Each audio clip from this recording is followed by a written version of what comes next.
Olá, pessoal. Eu sou Isabela e está começando mais um Bilíngue em Pauta, o seu podcast sobre educação bilíngue. Hoje nós vamos falar sobre a nova regulamentação da educação bilíngue no Brasil.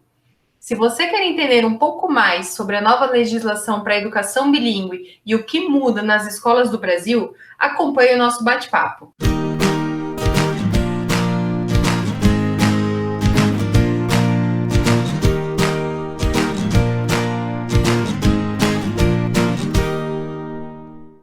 Nós sabemos que muitas escolas se tornaram bilíngues ou oferecem programas bilíngues para implantar uma língua adicional na educação, como, por exemplo, a língua inglesa.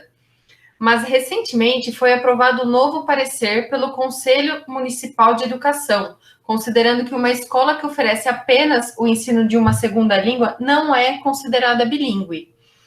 Esse assunto está levantando muitas dúvidas. Então, para falar sobre esse assunto tão importante, contamos com a participação da Luciana Arfelli, que é pedagoga e especialista em educação infantil e coordenadora da Central Pedagógica da IU. Lu, seja muito bem-vinda. Oi, Isa, tudo bem? Obrigada pelo convite. É sempre um prazer, Lu. E também contamos com a participação da Priscila Lucena, que é especialista em metodologia do ensino de língua inglesa e pós-graduanda em educação bilíngue e coordenadora do departamento acadêmico da IU. Pri, seja muito bem-vinda e obrigada por ter aceitado o convite. Olá, Isa, obrigada pelo convite. Bom, meninas, então vamos lá, né? Quando a gente fala sobre educação bilíngue, hoje, em termos de regulamentação, a legislação educacional brasileira normatiza apenas a educação indígena e a educação dos surdos. Agora, as novas diretrizes normatizam também as escolas bilíngues português e inglês. Quais parâmetros o documento usa para definir quais escolas podem ser, de fato, consideradas bilíngues? Então, Isa, como você bem colocou, até então, apesar das muitas escolas bilíngues que nós temos aí Brasil afora, né, e aqui eu vou me referir principalmente às escolas que têm o inglês como língua adicional, pela legislação, havia normatização apenas da educação bilíngue indígena e a educação bilíngue para surdos, né, além de documentos com orientações específicas para a educação em regiões de fronteiras. Entretanto, agora, com as novas diretrizes e a partir da homologação desse documento, as escolas que não estiverem dentro dos requisitos apresentados não poderão ser consideradas, e não poderão usar, na verdade, né, o nome escola bilíngue. Então, esse documento veio para definir mesmo o que é uma escola bilíngue. Ele veio para organizar, para sistematizar e para possibilitar que todas as escolas intituladas bilíngues possam estar, de certa forma, aí, equiparadas. E aí você perguntou sobre os parâmetros, né? Então, o documento traz parâmetros em termos de concepção de ensino bilíngue, de corpo docente, de formação dos professores, de organização curricular, de carga horária em cada idioma, né? E na forma de avaliação. Só queria lembrar, Isa, que é para normatizar toda e qualquer escola que se intitula bilíngue. Escolas com, ou seja, né, são escolas com duas línguas de instrução. Eu estou reforçando isso porque português e espanhol, português e alemão, inclusive português e libras, eles devem seguir as diretrizes quando ela for homologada. Não é só português e inglês. A gente fala mais disso porque é o nosso segmento, né? O segmento com o qual a gente atua. Queria também ressaltar que em termos de educação bilíngue assegurada para surdos, a gente tem aí uma lei, mas não há diretriz que regulamente isso, que diga como deve seguir, né? Então, como não existe até então nada específico para eles, então eles também devem seguir as diretrizes que as escolas bilíngues de prestígio, de línguas como inglês, português, inglês, espanhol, enfim, português e espanhol, aquelas que eu já citei aqui, devem seguir as mesmas diretrizes que elas, até que saia uma específica para educação bilíngue Libras. Perfeita colocação, Pri. E com essa nova regulamentação, que caminhos uma escola precisa seguir para poder ser considerada uma escola bilíngue? Segundo as diretrizes, para ser uma escola bilíngue, é necessário que todos os alunos da escola tenham acesso a essa educação bilíngue. não é mais possível ter um currículo opcional, né? Ou seja, alguns alunos cursam, outros não. E, além disso, é preciso que todos os segmentos da escola façam parte dessa educação. Então, educação infantil, ensino fundamental nos iniciais e finais e ensino médio. E isso deve constar no projeto político-pedagógico da escola. E aí aqui eu faço só um adendo de que essa implementação em todos os segmentos, ela pode ser feita de forma gradativa, tá? Pode ser gradual, desde que ao final de um período planejado, todos os segmentos da escola, aí, desde a educação infantil até o ensino médio, estejam contemplados com o ensino bilíngue, e que isso esteja especificado no projeto político-pedagógico da escola, como a Pri colocou. Lu, isso mesmo. E eu queria acrescentar que as escolas que têm programas bilíngues, elas não podem ser denominadas escolas bilíngues, porque como consta no artigo, no segundo parágrafo das diretrizes, as escolas bilíngues, elas se caracterizam por promover um currículo único, integrado e ministrado em 2 línguas de instrução, visando o desenvolvimento de competências e habilidades linguísticas e acadêmicas dos estudantes nessas línguas. Isso inclusive, está do jeitinho que eu falei aqui nesse artigo. Então, os programas, muitas vezes, eles não têm um currículo único integrado.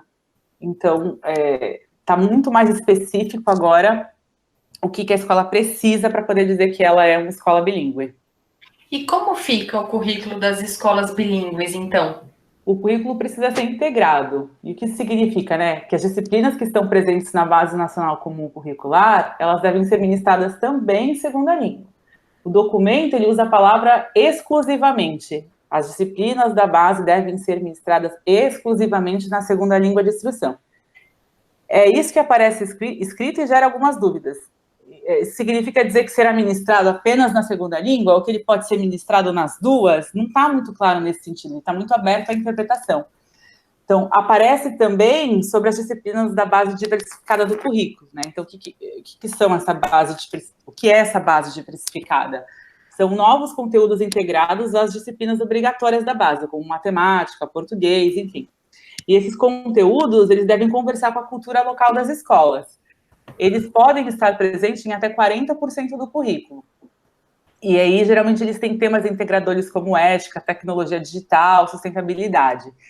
Essas disciplinas da base diversificada, elas podem ser ministradas na segunda língua e ser desdobramentos da Base Nacional Comum Curricular ou projetos transdisciplinares.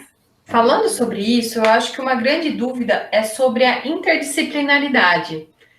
A nova regulamentação prevê algo sobre isso nas escolas bilíngues?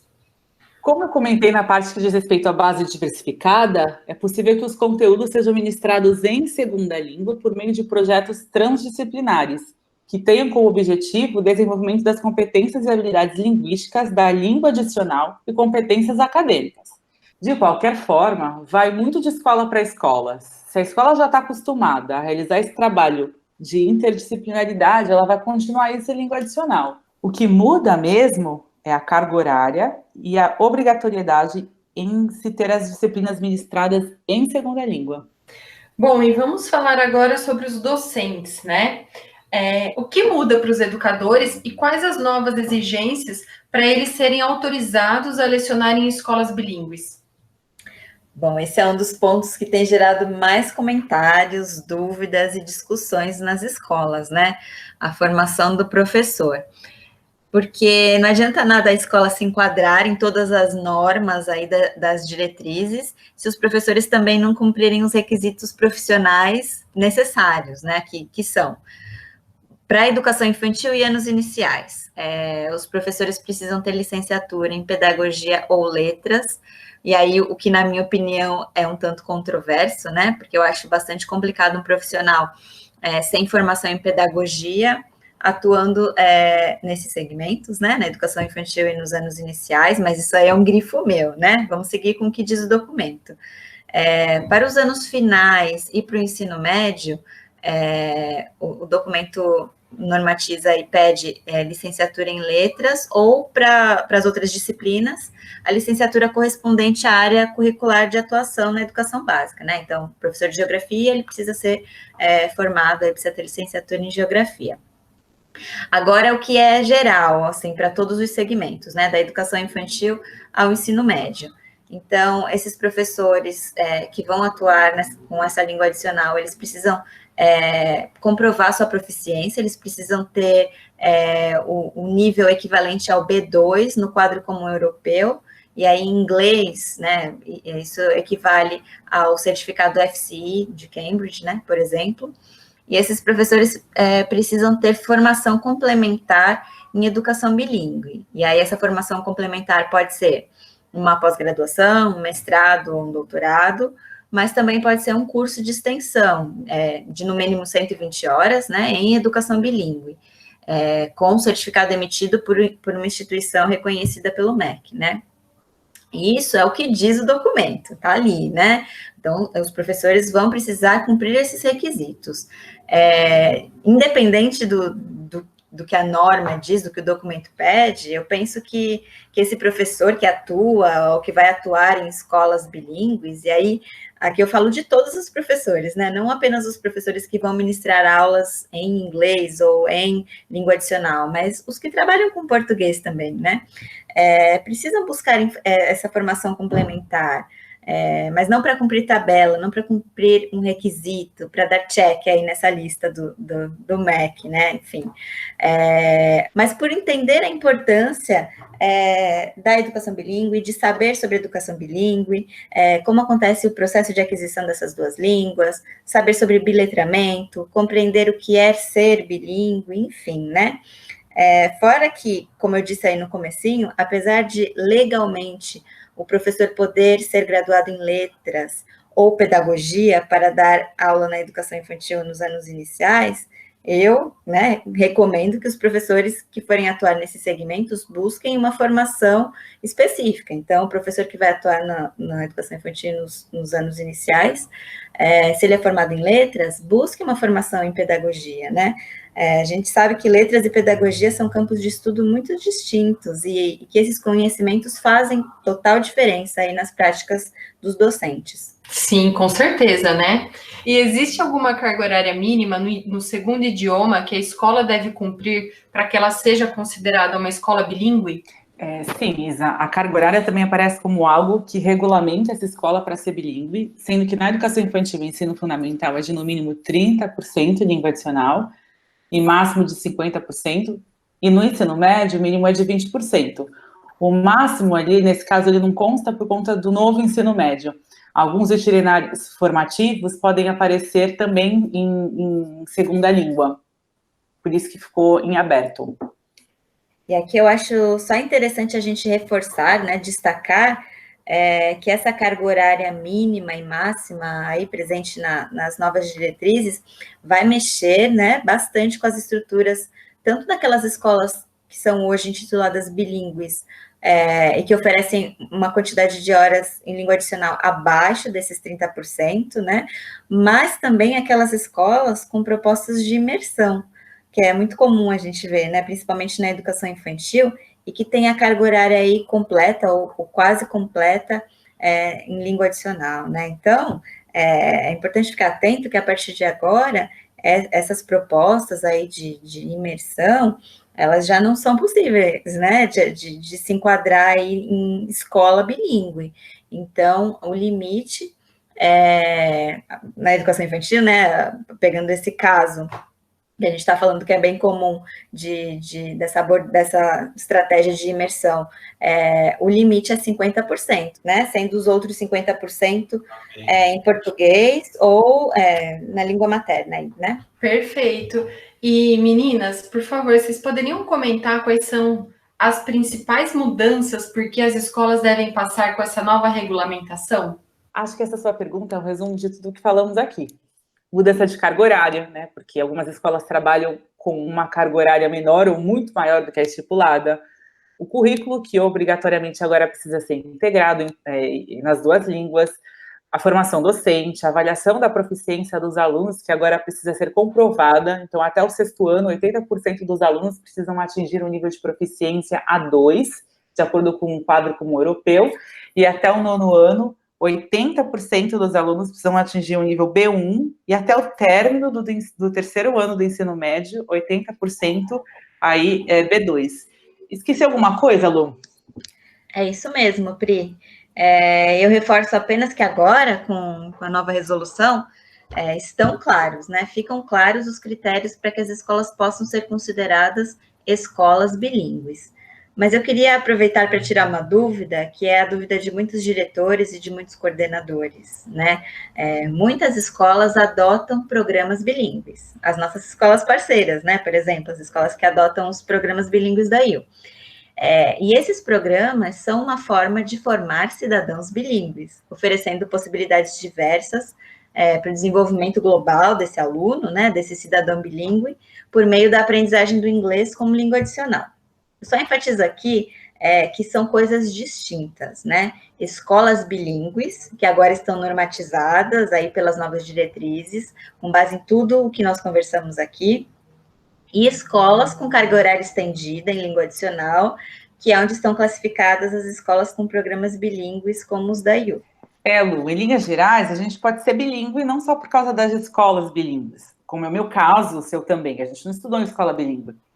Podemos formar crianças e adolescentes bilíngues em programas bilíngues. A questão toda é que para ser escola bilíngue, ter esse nome, né, precisa atender às especificidades não apenas de língua, mas também de currículo. E aí, portanto, especificidades acadêmicas. Perfeito, meninas. Eu acho que agora ficou bem claro, né, o que são mesmo escolas bilíngues. E vocês querem comentar algo que vocês acham que seja importante, mas que não tenha sido mencionado aqui nesta conversa? Eu acho que é importante a gente falar um pouquinho de prazo, né, Pri? Os professores sempre perguntam quanto tempo eles vão ter para se adequar, para se preparar, para estar dentro aí, né, do exigido pelas novas diretrizes. Então, a partir de 2022, olha só, é amanhã, né? Porque o tempo passa muito rápido. 2021 está aí, e a partir de 2022, as escolas bilíngues já vão precisar comprovar a formação acadêmica do corpo docente, né? Então, licenciatura, de acordo com o que conversamos hoje, né? Comprovação do nível B2 na língua adicional e formação complementar em educação bilíngue. No caso dos cursos de extensão ou da pós, mestrado, doutorado, vai valer um documento que comprove que esse curso está em andamento, tá? Porque, obviamente, que não dá tempo, a pessoa começando agora um curso, um doutorado, um mestrado, até mesmo uma pós, dificilmente até o começo de 2022 isso vai estar concluído. Então, vale esse curso em andamento. Eu queria só trazer mais questões sobre esse assunto de prazo de formação, sabe, Lu? Porque nesse início, a pergunta também que tem surgido é de quem é a responsabilidade por toda essa formação? Porque a gente sabe que é um grande investimento, né? Ao mesmo tempo que o professor precisa assumir sua parcela de responsabilidade no seu desenvolvimento profissional e pessoal, não acho que seja justo e factível isso no prazo estipulado pela lei, que seria aí até 2022. As escolas vão deixar isso a cargo única e exclusivamente dos professores? E esse prazo está considerando a situação econômica pela qual estamos vivendo no momento com essa pandemia? A gente sabe que todas essas certificações e formações são caras e demandam uma dedicação danada. Eu digo, inclusive, que vai ficar custoso para as famílias também, porque é preciso provar que os alunos atingiram os níveis de proficiência que a gente comentou. Ela não diz exatamente como a escola vai comprovar. Eu imagino que seja pelos exames de proficiências mais conhecidos, porque a gente sabe que o valor é muito alto. Então, esse custo também será repassado às famílias de alguma forma. Tem muitas arestas aí, né, Lu, para a gente pensar em como aparar ao longo do prazo que essas diretrizes prevê. Pois é, a gente percebe um caráter de urgência, né? Um caráter de adequação quase que imediata das escolas e dos docentes a essa resolução. É bem diferente de outros momentos aí na história da educação em que foram necessárias adequações, né? Como, por exemplo, quando surgiu a obrigatoriedade do ensino superior em pedagogia. Houve um período, um tempo bastante grande para esse professor que tinha um magistério, para que ele fizesse esse curso superior, para ele se readequar, e nós vimos também muitas escolas empenhadas em auxiliar esse professor de N formas a se readequar, né? Agora, com as novas diretrizes para o ensino bilíngue, vamos acompanhar, né, o que vem pela frente, e realmente, eu acho que são muitas arestas mesmo para serem aparadas, viu, Pri? Meninas, foi muito bom, foi muito interessante. O tema, ele levanta muitas dúvidas mesmo, e eu acredito que foi muito esclarecedor. E se você, ouvinte, tem alguma outra dúvida sobre esse assunto que, de repente, nós não comentamos aqui, pode nos enviar uma mensagem que, com certeza, aqui, né, nossa equipe vai responder, tá? Meninas, muito obrigada pela participação de vocês. É sempre um prazer ter vocês aqui e espero que venham sempre. Vocês são muito bem-vindas. Obrigada, Isa. É sempre um prazer estar aqui com você também, conversando sobre educação. Obrigada, meninas. Muito bom. Até a próxima, né? Até. E você gostou? E você gostou? Acompanhe nossos próximos episódios do Bilíngue em Pauta e mergulhe nesse universo da educação junto com a gente. Cada episódio, um assunto novo e sempre com convidados que têm muita bagagem no setor. Até o próximo.